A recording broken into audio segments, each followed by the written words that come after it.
This is Daisy Turner, once a young girl like you. Some words of advice for you.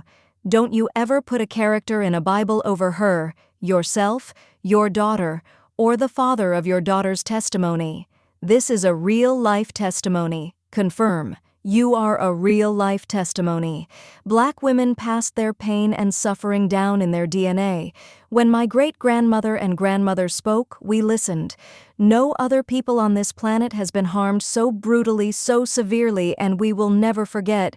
You know how bad it was when so many elders didn't even want to talk about it.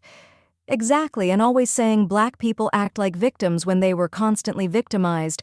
I love listening to older people tell the stories of black history. Bless her soul, Lord. Thank God for some freedom, but they still try to kick us down. Some, not all. We still rise. How bad was slavery? A question that defies an answer. How do you measure a history of pain, suffering, hatred, and degradation? Is it measured by cups, quarts, or gallons? Or is it measured by the individual pain of the destruction of one's identity of oneself? So how bad was it? No one, our chief.